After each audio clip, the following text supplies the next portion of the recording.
Hello friend, নমস্কার সবাইকে।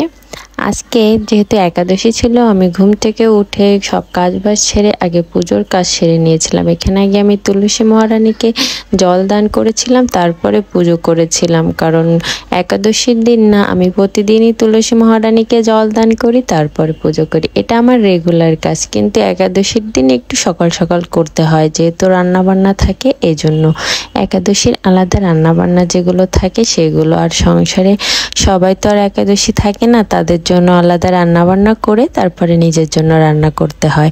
আর আপনাদের সাথে আমি আজকে একটা জিনিস শেয়ার করব, সেটা হলো অনেকেই বলে যে তারা সংসার সামলিয়ে, বাচ্চা সামলিয়ে, স্বামীর দেখভাল যত্ন করে তারা একাদশী থাকতে পারে না, কোনো পুজো পার্বণের উপোস বা একাদশী থাকতে পারে না।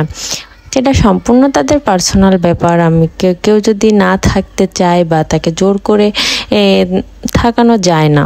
আপনারা না থাকবেন, কিন্তু স্বামী, সন্তান, সংসার এগুলো অজুহাত দেখাবেন না। কেন জানেন?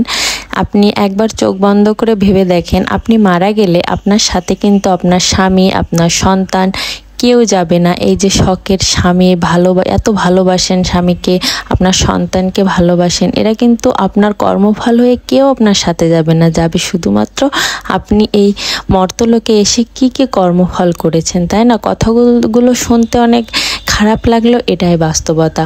আপনার একাদশী থাকতে যেটুকু কষ্ট হয় না, তার থেকেও কিন্তু আপনার মৃত্যুর পরে 100 গুণ বেশি যন্ত্রণা দেওয়া হবে, নরক যন্ত্রণা। সেটা তখন কিভাবে সহ্য করবেন? এটা কি কখনো একবারও ভেবে দেখেছেন? দেখেননি। এই বিষয়গুলো যারা একবার অনুভব করতে পেরেছে যে আমাদের মরণের পরেও যে একটা জীবন আছে, সেখানে যে আমাদের কর্মফলগুলো ভোগ করতে হবে, তারা কিন্তু হাজার কষ্ট হলেও কখনো কোনো পুজো পার্বণ বা একাদশী ব্রত করতে কষ্ট করে না। কারণ তারা এটা জানে যে এই কষ্ট মানে সীমিত, কিছুই না ওই কষ্ট যন্ত্রণার থেকে, অনলি 1%। তাই যারা এরকম অজুহাত দেন না, তাদেরকে বলছি, আমরা যারা একাদশী করি আমাদেরও কিন্তু স্বামী, সন্তান, সংসার, কাজ বা সব আছে, তার ফাঁকেও কিন্তু সময় করে করি। কেন জানেন? যে এই শুধুমাত্র একাদশী নিজের জন্যও করি না, আমার পিতৃপুরুষেরও উদ্দেশ্যের জন্য করি। আমার পিতৃপুরুষ কত কি করে গেছে আমাদের জন্য, তাই না? আমরা তো তাদের কিছুই দিতে পারি না। তাদের উদ্দেশ্যে যদি আমরা একটু একাদশী থাকলে, তাদের যদি কেউ যদি নরকে যায়, তাহলে কিন্তু তারা নরক থেকে মুক্ত পাবে। তাহলে কেন তাদের জন্য এই কাজগুলো করব না? শুধু নিজের স্বার্থ না, অন্যের জন্য কিছু কাজ করতে হয়। আর ধন্যবাদ সবাইকে ভিডিওটা দেখার জন্য। আর আমার কথাগুলো কেউ পার্সোনালভাবে নেবেন না।